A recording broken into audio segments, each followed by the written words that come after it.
পাচ্ছি, স্পন্সর থেকে এত টাকা পাচ্ছি, এই টাকাগুলো কোন কাজে ব্যয় হচ্ছে? আমাদের জেলা ক্রিকেট লিগগুলো বন্ধ কেন? ঢাকাতে শুধুমাত্র ঢাকা লিগ হয়, সেই ঢাকা লিগ ছাড়া আর কোনো ক্রিকেট হচ্ছে না কেন? যারা ঢাকা লিগ খেলে বা বিভিন্ন ডিস্ট্রিক্টের লিগগুলো খেলে, যদিও ডিস্ট্রিক্ট লিগগুলো এখন বন্ধ, যারা লিগগুলো খেলছে বছরে এক মাস তারা ক্রিকেট খেলতে পারে, সারা বছর 11টা মাস তাদের বসে থাকতে হয়। তো এই ক্রিকেটারদের মধ্যে কি জং ধরা স্বাভাবিক না? আপনি প্রতিভা অন্বেষণ করেন, এই প্রতিভাগুলো কোত্থেকে আসবে? আপনি তাদেরকে পর্যাপ্ত ম্যাচ খেলার সুযোগ দিতে পারছেন না, তাদেরকে প্র্যাকটিসের ফ্যাসিলিটিস দিতে পারতেছেন না। তো আমাদের এই সার্বিক দিক থেকে আমাদের মনে হয় ক্রিকেটের রিফরমেশনটা অবশ্যই দরকার। কারণ আমরা আমাদের আজ থেকে 10 বছর আগে ক্রিকেট নিয়ে যে একটা ভাইব ছিল, মানুষের মধ্যে যে ভালোবাসা ছিল, আবেগ ছিল, আমরা দর্শকরা আমাদের অনেক সময় স্যাক্রিফাইস করি, টাকা স্যাক্রিফাইস করি। আমরা অনেক ক্ষেত্রে দেখা যায় পড়াশোনায় স্যাক্রিফাইস করে যারা স্টুডেন্ট, অনেকে স্কুল কলেজ পালিয়ে পর্যন্ত ক্রিকেট খেলা দেখে। সেই ক্রিকেট নিয়ে যদি এরকম অনিয়ম হয়, অব্যবস্থাপনা হয়, তাহলে সাধারণ দর্শকরা মাঠে নেমে আসবে, তারা রিফরমেশন চাইবে। জি, এই যে আপনারা যে এই যে আন্দোলন করতেছেন, এই যে এত আলোচনা সমালোচনা হচ্ছে, এর কারণে কি বাংলাদেশ ক্রিকেট বোর্ড আইসিসি থেকে নিষিদ্ধ হতে পারে কিনা? এবং সেই সাথে আরেকটি প্রশ্ন, আমরা জানি যে সহসাই বাংলাদেশে মেয়েদের একটি টি-20 সিরিজ হওয়ার কথা, বিশ্বকাপ হওয়ার কথা। এই যে আপনাদের এই যে আন্দোলন, এই কিছু কারণে এই বিশ্বকাপটি এখান থেকে চলে যেতে পারে কিনা, এবং গেলে কি পরিমাণ ক্ষতি হবে বাংলাদেশ ক্রিকেট বোর্ডের এবং ক্রিকেটের? ভাই, very tough question but easy to answer. কোন দিক থেকে আমি বলছি? আপনি প্রথম প্রশ্ন করেছেন যে আইসিসি থেকে কোনো ব্যান আসার সম্ভাবনা আছে কিনা। দেখেন, আমরা সাধারণ ক্রিকেট সমর্থক। হ্যাঁ, আমরা এখানে শান্তিপূর্ণ অবস্থান নিচ্ছি, আমরা কোনো রাজনৈতিক ব্যানারে আসিনি, আমরা কোনো মিছিল করছি না, আমরা কোনো ভাঙচুর করছি না। যার কারণে বোঝা যাবে যে বাংলাদেশে এই মুহূর্তে অরাজকতা সৃষ্টি হচ্ছে বা ক্রিকেট খেলার মতো পরিবেশ নাই, হয়তো বা বাংলাদেশ ক্রিকেট সাসপেনশন হইতে পারে আইসিসি থেকে। যদি হয় আই রিপিট, যে যদি এখানে সাসপেনশন আসে আইসিসি থেকে, তাইলে কি আমাদের খুব বেশি ক্ষতি হবে?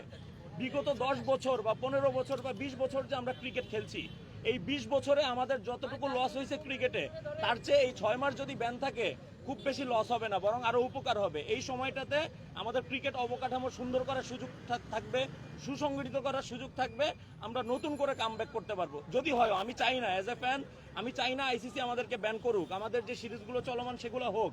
বাট যদি হয়, সেটা ক্রিকেটের জন্য আমাদের দৃষ্টিতে অমঙ্গল কিছু হবে না, বরং আমরা রেডি হওয়ার জন্য সময় পাবো। আপনাদের ব্যানারটা যদি একটু বলেন না, সংগঠন তো নিশ্চয়ই একটা, সেটা একটু বলেন আপনার পরিচয়। জি ভাই, আমাদের সংগঠন হচ্ছে রিফর্ম বাংলাদেশ ক্রিকেট। যে বাংলাদেশ ক্রিকেটের সংস্কার চাই, এই মর্মে আমরা একটা সংগঠন করেছি। আমরা সংগঠন করার আমাদের মূল লক্ষ্যই হচ্ছে ক্রিকেট আমাদের আবেগের জায়গা, ক্রিকেট আমাদের ভালোবাসার জায়গা, ক্রিকেট আমাদের ধ্যান জ্ঞান স্বপ্ন অনেক কিছু। আমরা ক্রিকেটে খাই, ক্রিকেটে ঘুমাই, ক্রিকেটের স্বপ্ন দেখি। সেই ক্রিকেট আমরা যখন দেখি আমাদের সামনে একদম ধ্বংসের দিকে চলে যাচ্ছে, আমরা দর্শকরা আমাদের আফসোস প্রকাশ করার মতো কোনো জায়গা পাই না।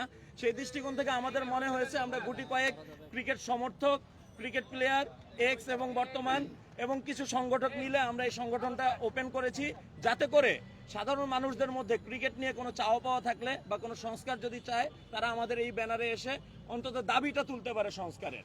মামুন ভাই, আপনি অনেকদিন ধরে ক্রিকেট সমর্থক হিসেবে আপনাকে দেখছি, আপনার সাথে ক্রিকেটার অনেকের সূক্ষ্মতা আছে। এর আগে আপনার একটা মনে হয় নাম ছিল ম্যাচ মামুন নামে, আপনার অনেক ইয়ে। এছাড়াও ক্রিকেট বোর্ডের যারা আপনি যাদের বিরুদ্ধে কথা বলছেন বা এই করছেন, ইসমাইল আহমেদ মল্লিক সহ অনেকের সাথে আপনার ঘনিষ্ঠতা দেখা গেছে। আপনি তাদের বাড়িতে গিয়েছেন, অনেকের সাথে আপনার সূক্ষ্মতা আছে। আপনার ওই ব্যাপারগুলো দেখি, আপনি কি তখন জানতেন না যে তারা দুর্নীতি করে? দেখেন ভাই, এখানে আমরা কিন্তু কোনো দুর্নীতি নিয়ে কথা বলতেছি না, এক নাম্বার কথা। হ্যাঁ, আপনার কথা আমি আসতেছি ভাই। আপনাদের লেখা আছে যে স্বচ্ছতা ও উন্নতি, স্বচ্ছতা মানেই তো হচ্ছে দুর্নীতির বিপরীতে। আপনি বলছেন দুর্নীতি নিয়ে কথা বলছেন না, আবার প্ল্যাকার্ড এনেছেন স্বচ্ছতা উন্নতি। আসলে একটু কন্ট্রাডিক্টরি, এই কন্ট্রাডিক্টরিটা জি, আমি সেটা ভাঙছি। হ্যাঁ জি, আপনি বলেছেন যে হলো আপনি 6 মাসের ব্যান, মানে এটা কিসের জন্য আপনার এর না, আমি ব্যান চাই এই কথাটা বলিনি ভাই। হ্যাঁ, একটা বিষয় মাথায় রাখতে। জি, আপনি 3-4টা প্রশ্ন করছেন, আমার জন্য মনে রাখা ডিফিকাল্ট হয়ে যাবে। জি, সেটা হচ্ছে হলো আপনি এর আগে একজন ক্রিকেটারের নাম দিয়ে আপনি আপনার ফেসবুক আইডি বা আপনার অনেক জায়গায় আপনার ছিল, ঠিক আছে? তারপরে হচ্ছে হলো আপনার বিসিবিতে যে পরিচালক আছে, অনেকের সাথে আপনার সক্রিয় ছিল, তাদের বাড়ি দেওয়া আপনি গিয়েছেন বা অনেক কিছু আমরা এরকম দেখেছি। আপনি যাদের সাথে চলেছেন তাদের নামে সবচেয়ে হচ্ছে হলো দুর্নীতি, আপনার যে অভিযোগ বেশি তাদের নামে, এই ব্যাপারে আপনার কি? হ্যাঁ, তো এই প্রশ্নটা যদি করেন, জি, আমার অবস্থান বলতে নামের অবস্থান পরিবর্তনের কথা বলছেন? আচ্ছা, যদি নামের অবস্থান পরিবর্তনের কথা বলেন, আমি আমার সোশ্যাল সাইটে স্পষ্ট একটা বিবৃতি দিয়ে দিয়েছি যে আমি যাকে ভালোবেসেছি দীর্ঘদিন যাবত, যার জন্য আমার নাম পর্যন্ত পরিবর্তন হয়েছে, আপনারা আমাকে আব্দুল্লাহ আল মামুন থেকে মেশ মামুন নামে চিনতেন।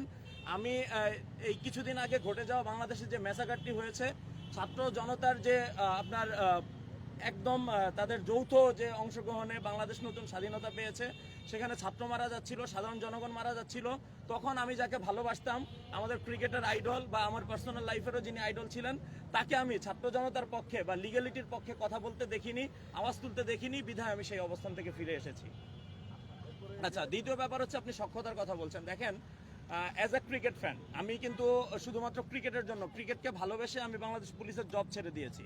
আপনারা নিজেরাই এটা নিয়ে নিউজ করেছেন।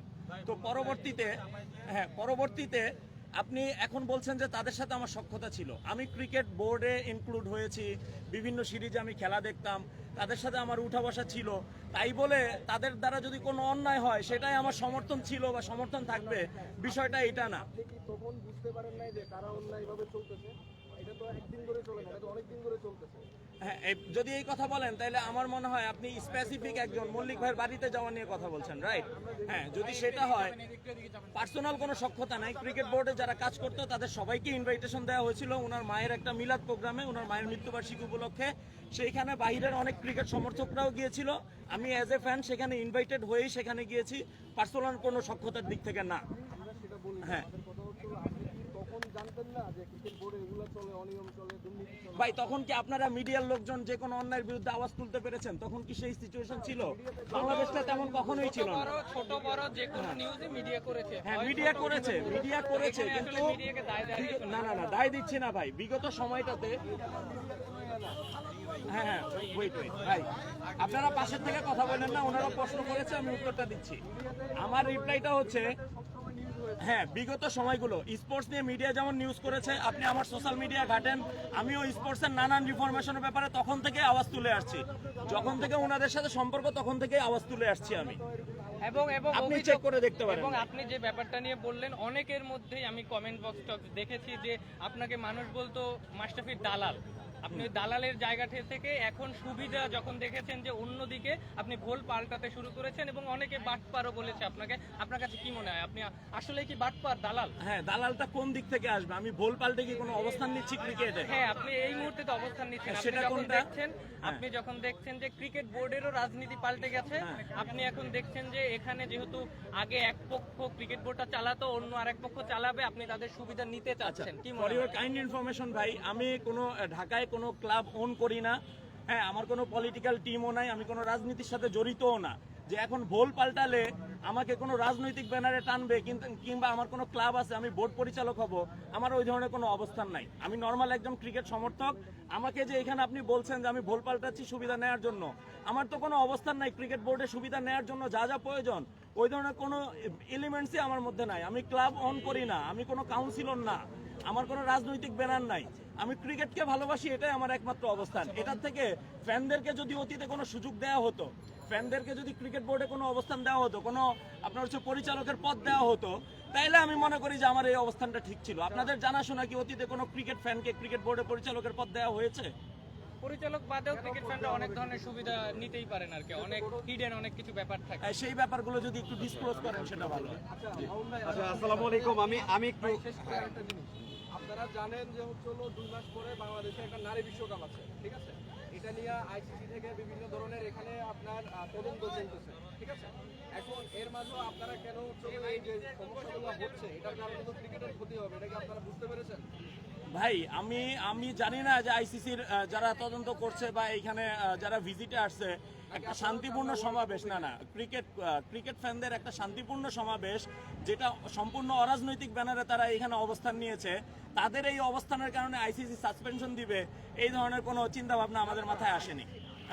টি-20 ওয়ার্ল্ড কাপ শিফট করবে, এই ধরনের কোনো চিন্তা ভাবনা আসেনি। আপনাকে বলি, জি। তো আপনাদের আইসিসি দেখবে ওভারঅল কি অবস্থা, জি। ঠিক আছে? এখন যদি আপনারা এক এক দিন এক একজন এক এক গ্রুপ হয়ে যদি আসেন, হ্যাঁ, তারা তো অবশ্যই শঙ্কিত হবে যে হচ্ছে হলো এই এই ক্রিকেটের অবস্থা ভালো না।